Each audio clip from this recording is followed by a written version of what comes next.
네, 안녕하십니까. 2023년 전문대학 혁신지원사업 성과 확산 포럼 학생 우수사를 발표할 한국영상대학교 졸업생 이주아입니다.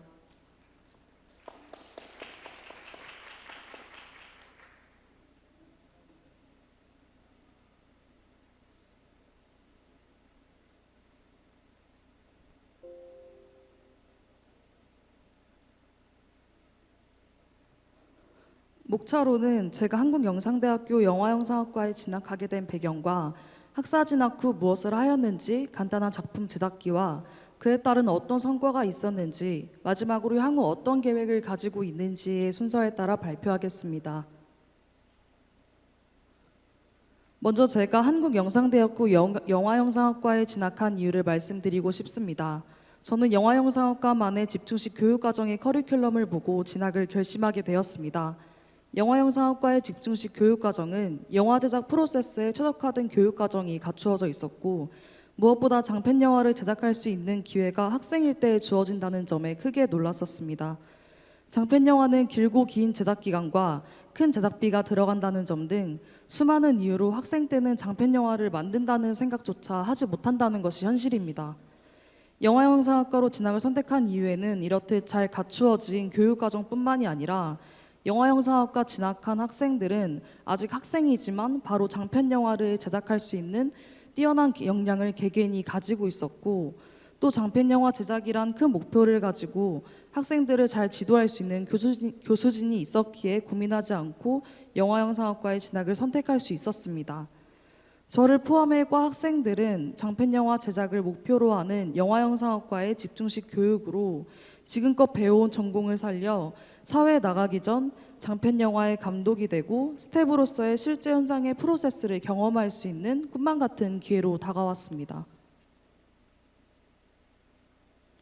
다음으로 제가 직접 영화영상학과 집중식 교육을 통해 어떤 작품을 기획, 개발하고 제작을 했는지 말씀드리겠습니다. 보통 1학기에는 프리프로덕션이 진행되는데 어떤 작품을 만들지 기획, 개발하고 촬영을 하기 위한 준비를 합니다. 2학기에는 프로덕션과 포스트 프로덕션이 진행되는데 본격적인 촬영과 영화 후반 작업이 진행됩니다. 사실 장편 영화를 만들기엔 정말 촉박하고 짧은 시간입니다. 하지만 장편 영화를 제작하기 위한 큰 목표를 가지고 있는 영화 제작 수업으로 학생들이 주체가 되어 수업 시간에 구애받지 않고 1년이라는 시간을 하나의 작품을 만들어내기 위해 온 힘을 쏟습니다. 학생들의 열정에 영화영상학과 집중식 교육이 서포트해주기 때문에 가능했던 일이 아닌가 싶습니다. 저는 항상 어떤 영화인이 되고 싶은지에 대해 스스로 질문을 많이 하며 대학 시절을 보내왔습니다. 내가 품고 있는 긍정적인 메시지를 영화를 통해 전파하는 영화인이 되고 싶어 학교에 진학했지만 순수했던 마음은 점점 사라지고 영상 전공하여 영상으로 성공할 수 있는 길을 찾기 바빴습니다. 그런 생각을 가지고 있는 채 영화영상학과에 진학을 하였고, 장편 영화 연출을 맡은 저는 작품을 기획 개발하는 단계에서 깊은 고민에 빠지게 되었습니다. 그동안 수업에 치이고 과제하기 급급하여서 또 앞으로 사회에 나가 어떻게 먹고 살 것인가에 대해 두려움이 많아 머릿속이 어지러웠던 때 영화영상학과에 진학하여 다른 생각하지 않고 작품에만 집중할 수 있는 1년이라는 시간이 제게 주어졌었습니다. 나는 왜 영화를 하고 싶었는지, 어떤 영화를 만들 것인가가 아닌 어떤 영화인으로 살고 싶었는지에 대해 깊은 고민을 하게 되었습니다. 저는 사회적 약자를 대변하여 영화를 통해 목소리를 내며 함께 호소하는 영화인이 되고 싶다는 것을 깨닫고, 사회적 약자를 대변하여 그들의 목소리를 낼 수 있는 영화를 만들자라는 뜻으로 장편 영화의 방향성을 잡아갔습니다. 성공이라는 단어에 가려져 있던 저의 초심을 장편 영화를 준비하며 깨닫게 된 것이었습니다. 20명의 학생들이 뜻을 모아 2024년 4월 프리프로덕션을 시작하여 장편영화 프로젝트가 시작되었습니다. 홀로 출생신고가 어려운 미혼부의 어려움을 담는 휴먼 다큐멘터리 영화 제작을 목표로 머릿속에만 있는 소재와 기획들을 구체화시키기 위해 22년 4월부터 9월까지 한부모 가정 지원 단체, 미혼부들을 지원하고 있는 변호사, 출생신고 관련 법 개정을 위해 힘을 쓰고 있는 정치인 등 100% 학생들이 직접 발로 뛰어다니며 찾고 인터뷰하며 자문을 구했습니다.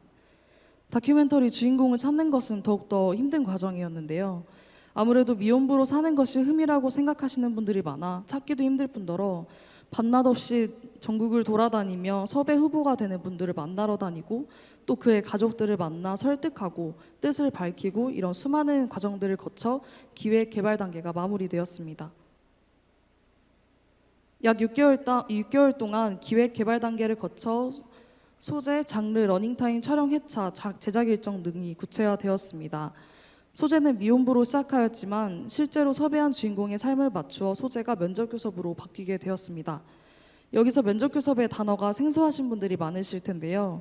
부부가 이혼하게 되면 미성년 자녀가 있는 경우에 어느 한쪽이 양육권을 가지게 됩니다. 양육권이 없는 비양육자는 면접교섭권이라는 권리를 가지게 되는데 여기서 면접교섭권은 비양육자가 자식을 양육하지 않는 부모가 아이를 정기적으로 만나고 전화하고 편지를 쓰고 소통할 수 있는 권리입니다. 이 소재로 선택하게 된 이유는 부모가 아이를 만나는 당연한 권리이고 또 아이가 이혼한 부모이지만 양쪽 부모의 같은 사랑을 받고 자라야 한다는 것을 너무 당연하지만 우리 사회에서는 당연하지 않게 여겨지고 있다는 거에 주목하게 되었습니다. 섭외된 주인공은 미혼부이면서 출생신고를 하지 못해 약 4년 동안 유령 아빠로 살다가 아이를 호적에 올리고 나니 면접교섭권이라는 제도의 현실을 부딪히고 면접교섭을 제대로 할 수가 없어서 아이를 매일 그리워하는 아버지입니다. 제작 일정은 학사 학위 과정이기 때문에 2022년 4월에 시작하여서 졸업하면서 끝나야 되는 게 맞지만 다큐멘터리 특성상 더 많은 주인공의 삶을 그리고 카메라에 담기 위해서 제작 기간을 졸업 후에도 좀 많이 늘리게 되었습니다. 이런 과정을 거쳐 드디어 2022년 9월 8일 본격적인 촬영에 들어갔었습니다. 저희 작품에 총 2분의 아버지의 삶을 따라 촬영하게 되는데 한 분은 인천, 또 다른 한 분은 서울에 거주하고 계십니다. 그분들의 삶을 따라가니 각종 경비와 수많은 교통비, 유류비 네, 저희가 이제 세종시에 살고 있었기 때문에 그분들의 삶을 담기 위해서 그 인천에 살고 계신 분 근처로 집을 구해서 함께 같이 살며 촬영을 해왔었습니다. 정말 많은 경비가 필요한데 대학에서 적극적으로 제작비 지원을 해주어서 무리 없이 진행할 수 있었습니다. 또 영화 촬영할 때 가장 중요한 것은 카메라와 동시녹음 장비와 같은 것입니다. 제작비 중에서도 가장 카메라 렌탈료, 동시녹음 장비 렌탈료가 가장 크게 들어가는 부분인데 이것은 학교 기자재실에서 적극적으로 장비 지원을 장기로 해주어서 언제든지 촬영을 갈 수 있는 환경이 주어졌었습니다. 저를 포함하여 장편 영화에 참여한 스태프들은 사실 다큐멘터리 제작 과정이 익숙한 학생들은 아니었습니다. 보통 극영화를 제작해왔었고 다큐멘터리 영화는 저에게도 많이 생소했는데 지도 교수님이 학생들이 하고자 하는 소재와 뜻을 다큐멘터리 영화로 표현될 수 있도록 이끌어 주셨습니다. 약 15개월 동안 지속된 촬영은 총 72회차로 작년 11월 15일에 추가 촬영 합해서 끝을 맺었습니다. 다음은 포스트 프로덕션입니다. 후반 작업이라고 하는데요. 촬영만큼이나 가장 중요한 것은 지금까지 찍어온 촬영본을 편집하는 것입니다. 영화 후반 작업은 학교 내 편집실을 사용했습니다. 1년 넘게 촬영해온 고용량 파일들과 또 그 파일들을 무리 없이 편집할 수 있는 고성능 컴퓨터가 있었기에 후반 작업도 무리 없이 진행되었습니다. 전문적으로 색보정할 수 있는 색보정실이 갖추어져 있었고 고용량 파일을 편집하는 데 무리가 전혀 없는 편집실이 여러 개여서 스태프들과 함께 동시에 작업하기 좋았습니다. 지금까지 작품 제작기를 간단히 말씀드렸습니다. 이렇게 해서 완성된 휴먼 다큐멘터리 장편 영화를 1분 30초 정도 짧은 예고편으로 먼저 시청하시겠습니다.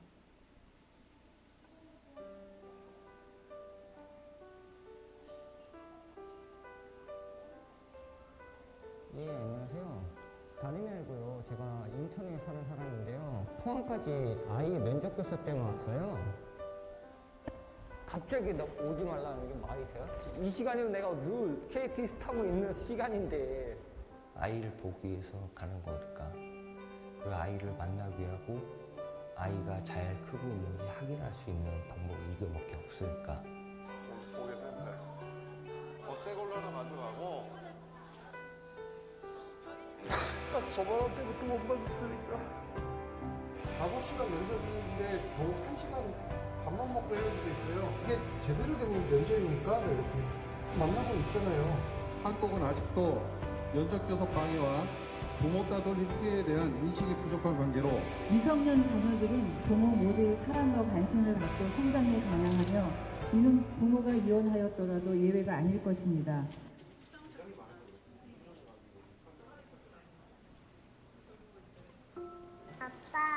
아빠, 언제 만나? 언제? 왜, 소연이? 왜 울어? 보고 싶어. 아빠가 금방 데리러 갈 거니까 좀만 참어. 백반만 자. 백반만 자면 아빠가 금방 데리러 갈게.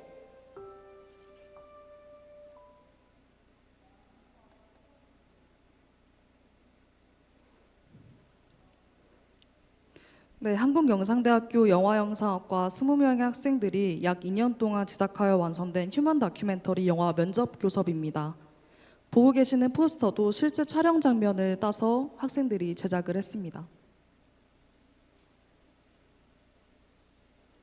다음으로 작품을 제작한 후 성과를 말씀드리고자 합니다.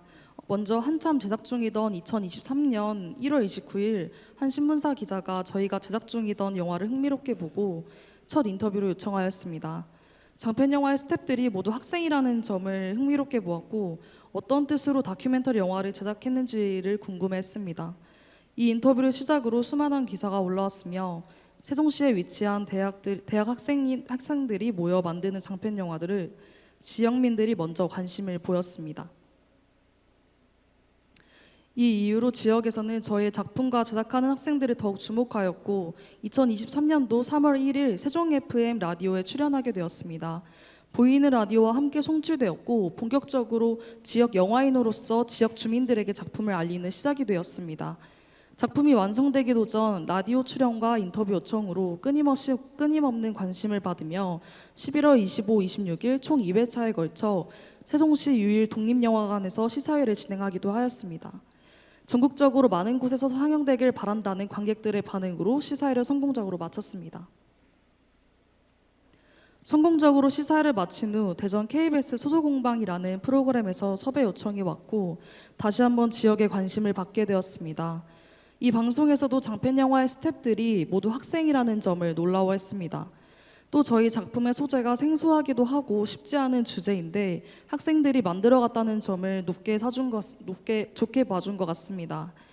2023년 12월 26일에 소소공방 출연 방송이 나간 후 이혼 가정 심리 상담센터와 같은 기관에서 작품을 상영하고 싶다는 연락을 받았습니다. 처음에는 지역에 관심을 받는 것이 마냥 신기하고 감사하기만 했는데 이 작품을 통해 세상을 완전히 바꿀 순 없어도 조금 더 나은 세상의 방향을 제시하는 영화가 될 수 있겠다라고 생각을 하였습니다. 이렇게 저는 작품이 완성되기도 전 학생들이 모여 장편 영화를 만든다는 지역의 관심을 시작으로 학사학위의 교육과정을 넘어 지역 영화인으로 성장하는 경험을 하나씩 해나갔습니다. 마지막으로 향후 계획을 말씀드리겠습니다. 올해 칸 영화제 출품을 시작으로 국내외 영화제 출품을 계획을 하고 있고 또 올해 말 전국 극장 개봉이라는 큰 목표를 가지고 있습니다. 그리고 지역 영화인으로서 더 많은 작품을 개발하고 제작하려 합니다. 대학을 다니며 곧 사회에 나갈 제 미래를 매일 두려워했던 것 같습니다. 이미 대부분의 학생들이 느끼는 감정이지 않을까 싶습니다. 불안함과 두려움을 가지고 있던 저는 대학의 교육과정과 그에 따른 적극적인 지원이 정말 중요하다는 것을 깨달았습니다. 영화영상학과만의 집중식 교육과정과 학교의 지원은 불안함을 가지고 졸업을 할 뻔했던 저를 두려움 속에서 꺼내주었습니다. 학교의 적극적인 지원과 뛰어난 역량을 가지고 있는 동기들, 또 그런 학생들을 지도할 수 있는 교수진, 저를 포함한 과 학생들은 장편영화 감독으로, 장편영화 스텝으로 사회에 당당히 나아갈 수 있습니다. 저는 앞으로 사회적 약자와 함께하며 가장 낮은 곳에서 함께 울고 함께 호소하는 영화인으로 살아가려 합니다. 이상으로 발표를 마치겠습니다. 감사합니다. 네, 감사합니다.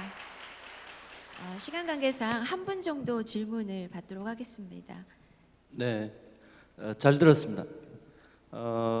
우리 주변에 흔히 있을 수 있는 가족의 헤어짐으로부터 일어날 수 있는 이런 소재를 가지고 학창 시절에 작품을 기획하고 긴 시간 동안 제작하여서 현재 큰 반향을 일으키고 있는 걸로 보여지고 또 더 큰 도전을 지금 준비하고 있는 것 같습니다.